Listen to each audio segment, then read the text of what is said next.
a big one is self-education. Learning about all this stuff that I've been talking about is all from my self-education, and it is that perspective and knowledge that has empowered me, and it's helped me make informed decisions. Trauma care is the most important care for me right now. I have been in a period of exploring what trauma has done to my body and my nervous system. I think when I was younger, I just knew that some bad things have happened to me and my life has been crazy and I just need to get it together. And now I'm trying to more holistically listen to myself instead of trying to find some big solution to end the results of the trauma. Now I'm like, okay, I have been affected by things. What is my body telling me in this moment? What is activated? How am I reacting to things? Do I need to be reacting to things like this? Am I safe enough? When am I in danger? What did the danger that I was in as a young person do to me? I would say practicing my art and farming have been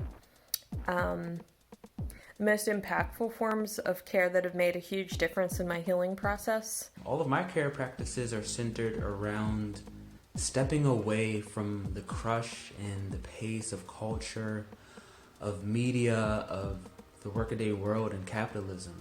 I've come to realize that therapy with the right therapist can help me, and medication that I understand the effects of and can consent to can be a useful tool for me.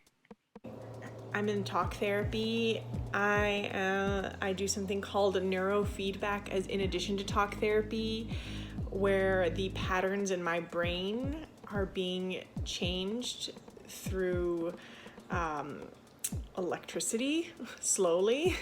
I also do activities with a really phenomenal group that teaches resilience called Lumos Transforms.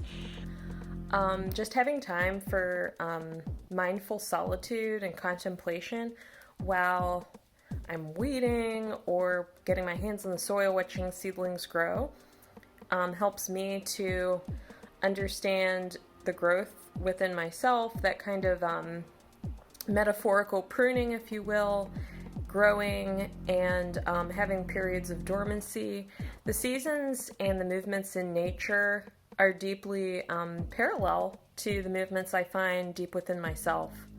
Stepping away and trying to find times and spaces where I can simply be embodied, where I can be quiet and experience the world without trying to filter it in a certain way or trying to fit it into a certain mold.